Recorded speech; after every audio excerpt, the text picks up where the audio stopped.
En campagne, votre émission sur la campagne électorale tous les jours du lundi au vendredi. L'émission En campagne se poursuit. Place à notre premier invité, Trésor Kiyombo, le samedi le 25. L'hôpital le 25, le 24. Le 25, Lelo. Tokoya, Tobandi, émission à samedi à Lelo, Trésor Kiyombo, na maman. Voilà.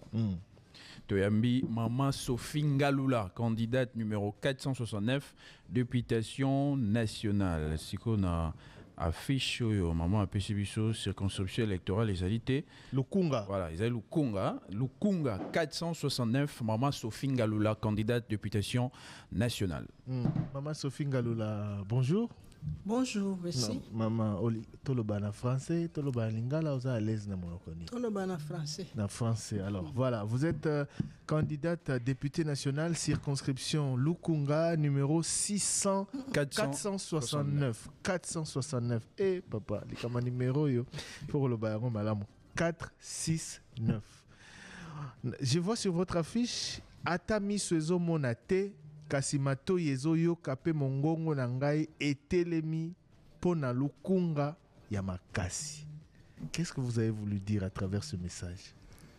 À travers ce message, j'ai voulu dire ceci, que tel que vous me voyez, vous qui êtes ici et vous tous, je suis une personne en situation de handicap, j'ai un handicap visuel, donc communément on appelle ça aveugle. Malgré que je n'ai pas ses yeux pour voir, mais j'élève ma voix pour parler au nom de mes frères handicapés et au nom de toute la population de Lukunga. Pourquoi vous avez décidé de postuler comme candidat député national dans la circonscription de Lukunga, malgré votre handicap? Voilà. J'ai décidé de me présenter à Lukunga parce que c'est là que j'habite. Je suis à Mongafula et j'ai pensé que je pouvais prendre tout Lukunga et cela me sera facile pour battre ma campagne. La motivation, c'est quoi? C'est simplement parce que vous habitez Lukunga? Ce n'est pas simplement parce que j'habite Lukunga que je postule à Lukunga, mais c'est aussi parce que c'est là où j'ai travaillé pendant plus de 23 ans pour la population de notre pays. Qu'est-ce que vous avez fait? Voilà.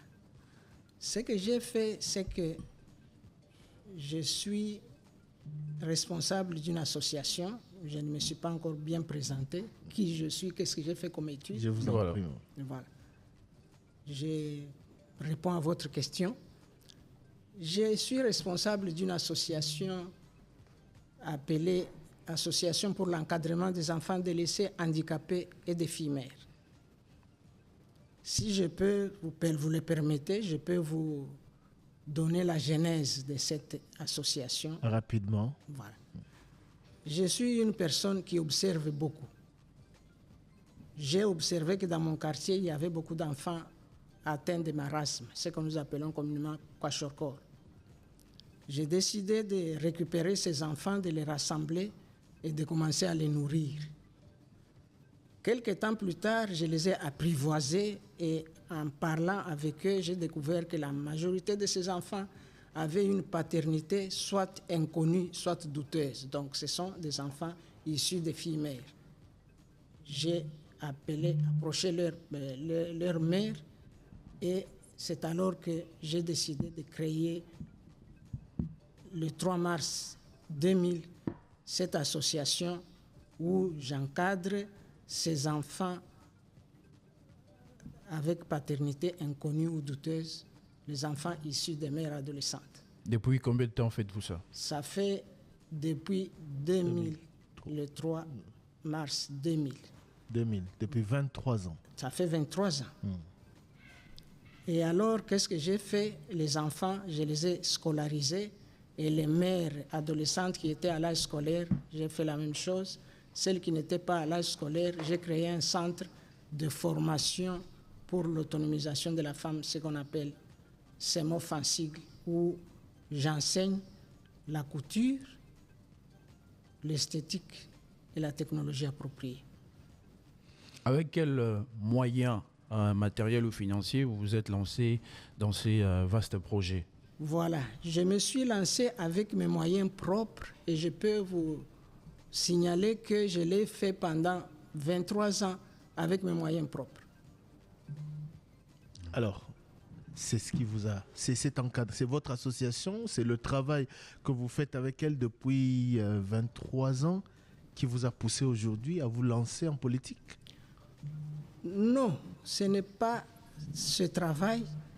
La politique, c'est quelque chose que j'ai commencé à faire avant que je ne devienne présidente de l'association. J'étais candidate à la première députation, à la première législature. En 2006. Non, de première législature dans la première République. Ça fait longtemps. Peut-être que vous n'étiez pas encore né. J'étais à la première législature et c'est en 2006 que j'ai recommencé.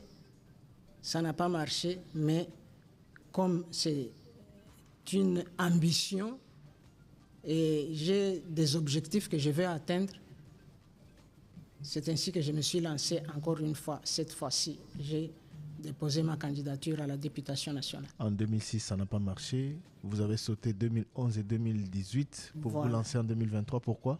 Pourquoi? Parce que pendant ce temps, cette période-là, j'ai été surprise par le glaucome et j'étais en train de me débattre pour me faire soigner. Ça n'a pas marché et j'ai perdu la vue, mais je continue. Merci beaucoup. Alors, notre candidate, on le rappelle, est Madame Sophie Ngalula, candidate députée nationale circonscription Lukunga, ici à Kinshasa, numéro 469. À Mama Lobi, ata miso ezomona te kasi matoi ezoyoka pe mongongo na ngai etelemi pona Lukunga ya makasi. Donc Mama amonaka te kasi ayokaka pe alobaka. Boyotie d'ailleurs azoloba yango na ebisi bana Lukunga bopona ye botala handicap na ete ya komona te parce que azoyoka pe azoloba, donc aza capable ya koyoka bino pe ya kolobela bino bana ya Lukunga. Alors qu'est-ce que vous pouvez dire aux habitants de Lukunga? Pourquoi ils doivent voter pour vous? Quelles sont vos motivations? Ils sont en train de vous suivre, maman. Quel est votre message? Aux enfants de Lukunga et de toute la République, ma motivation, mes objectifs sont les suivants. Si vous pouvez peut-être le voir dans une vieille affichette de 2006, je voudrais que nous soyons un Lukunga fort, un Lukunga inclusif, un Lukunga où il y a l'amour de la patrie, où il y a la paix et où nous pouvons vivre le bien-être social. Un Lukunga où nous allons comprendre et faire en sorte que l'enseignement soit un instrument de paix, un instrument de démocratie, un instrument d'amour du prochain, d'estime de soi-même, d'amour de la patrie, et un instrument qui fait de la jeunesse les sujets de l'enseignement, non pas les objets de l'enseignement. Que nous soyons capables de former notre jeunesse à un avenir meilleur, qu'à la fin des études, qu'ils soient capables de se prendre en charge, contrairement à ce que nous observons aujourd'hui. Et qu'est-ce que dans nos universités, nous sommes en train de produire des chômeurs. La majorité des jeunes gens qui font l'échange ou qui ont des cabines, ce sont des universitaires qui n'ont pas trouvé du travail. Non pas parce qu'ils ne sont pas intelligents, mais parce qu'ils n'ont pas été préparés à cela. Que l'enseignement soit reformulé et que l'on apprenne à la jeunesse ce qui est utile, qui peut les rendre utiles. Et qu'est-ce que vous comptez faire à l'Assemblée nationale une fois élu pour que tout cela se matérialise? Justement, comme j'ai dit, je vais avec ma voix et nous allons certainement nous retrouver avec les personnes qui ont la même vision que moi et nous en parlerons surtout pour que le bien-être familial soit quelque chose de très important parce que c'est la base même de la paix et de la joie et de la démocratie et même de l'amour. Une question. Pourquoi seulement la députation nationale? Pourquoi pas à l'élection provinciale? Comme vous dites que vous avez fait vos preuves avec votre centre d'accueil à Mongafula. Pourquoi avoir visé directement la députation nationale? Bon, c'est une question de choix et aussi, je n'ai pas seulement travaillé à Mongafula, j'ai travaillé aussi à Matete, j'ai travaillé aussi à Lingwala alors que j'ai travaillé aussi à Limete, donc alors que j'étais dans l'enseignement parce que je suis une enseignante de vie. Alors, votre parcours a été couronné de certains mérites. Vous avez tenu à en parler rapidement avant de dire un dernier mot. De quoi il s'agit rapidement, madame? Voilà. Je vais dire non pas un petit mot, c'est peut-être un long mot. Je suis la première femme qui ait reçu le diplôme d'État à la première promotion. 74% et j'étais lauréate en pédagogie générale dans la province de Kasaï oriental. En quelle année? En 1967. 1967. Voilà. Voilà. Ça, arrivé à l'heure de l'émancipation, je suis la première femme qui me suis fait inscrire à l'Institut pédagogique national à ce moment-là. Et je suis la première qui ait reçu mon diplôme à l'Institut pédagogique national appelé actuellement Université pédagogique nationale. En 1971. Oui. La première femme à rejoindre l'IPEN. Oui, IPN à ce moment-là, parce qu'il n'y avait que l'ISP Gombe pour les filles et l'IPN, Institut pédagogique national, pour les Je vois ici garçons. Synergie d'action pour le développement intégral de la femme, diplôme de mérite. Voilà. De quoi Là, c'est après mes 20 ans de philanthropie, où j'ai pratiqué la philanthropie, j'ai enseigné gratuitement. C'est alors que cette synergie m'a vous a accordé... décerné ce diplôme. Voilà, m'a décerné ce diplôme. Mais avant cela, en 2014, il y a les jeunes entrepreneurs innovateurs qui m'ont aussi décerné un diplôme d'honneur. Voilà. Dynamique des jeunes entrepreneurs innovateurs, diplôme d'honneur. D'honneur, voilà. Là, et puis ici, Oui. c'est le top 50 de femmes africaines leaders. Hein? Voilà. En 2021. En 2021, j'ai été nominée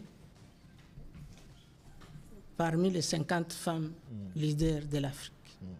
Je suis la seule. De la RDC. Non, la seule handicapée. La seule handicapée, voilà, la seule aveugle de la RDC. Mama Sophie Ngalula, candidate numéro 469, circonscription Lukunga. Je voudrais, avant de nous quitter, que vous puissiez adresser un mot à toutes ces personnes vivant avec handicap qui n'ont pas eu le même courage que vous, mais qui ont peut-être la même compétence ou même plus. Et qui peuvent essayer, mais qui peut-être complexés ou découragés par l'environnement dans lequel ils se trouvent, ils n'osent pas se lancer en politique. Qu'est-ce que vous pouvez leur dire? Avant de leur dire quelque chose, je voudrais les encourager à s'estimer soi-même. C'est parce que moi, je me suis estimé moi-même que je suis arrivé au niveau de grandeur mondiale. C'est-à-dire qu'en 2020, j'ai été nominé encore une fois grandeur mondiale et je suis la femme aveugle, l'unique pour la première édition de ce concours. On a regardé dans le monde, on a parcouru, on a trouvé que les actions de cette femme handicapée aveugle ont produit un impact dans le monde. C'est ainsi que j'ai été nominé grandeur mondiale. Vous avez le livre de grandeur mondiale, un exemplaire que vous pouvez regarder. Voilà, il est là également, ce livre. Maman Sophie Ngalula, Maintenant, oui. Vous m'avez demandé de parler à mes frères. Oui, allez-y, rapidement. À mes frères, mes camarades handicapés, je vous encourage à nous soutenir. Nous qui avons pris le courage d'aller au Parlement pour parler pour nous. Parce qu'il est dit que ce qu'on fait pour nous, sans nous et contre nous. Je suis la première, encore une fois, femme aveugle qui me suis engagée à entrer au Parlement de la République pour parler, non pas seulement pour notre catégorie, mais pour tous les handicapés. Mais, oui. Voilà. Merci beaucoup, Maman Sophie Ngalula. Je rappelle que vous êtes candidate députée nationale dans la circonscription de Lukunga, ici à Kinshasa, au numéro 469. Nazo bande la message na yo na bana ya Ngalema ya Mboteto Sukisa. Ata miso ezomona te kasi matoi ezoyoka pe mongongo na ngai etelemi mpo na Lukunga ya makasi. Donc ata mama amonaka te kasi ayokaka pe alobaka aza capable ya koyoka bana ya Lukunga pe ya kolobela bango na Assemblée nationale. Soki bopesi ye confiance, numéro na ye 469. Mama Sophie Ngalula, merci mingi ndengo yaki na Top Congo. Merci à vous d'être passé ici et bonne chance à vous. Par rapport à bonne campagne et bonne chance par rapport à ma ponomie Oyo ezali koya le 20 décembre. Merci également à vous tous. On va très vite marquer une courte pause car notre deuxième invité est déjà là. On va le recevoir. En campagne se poursuit aujourd'hui. Nous sommes ensemble jusqu'à 13h. En campagne, votre émission sur la campagne électorale tous les jours du lundi au vendredi, 10h, 13h30, avec Christian Lusakweno, Thierry Kambundi et Trésor Kiyombo.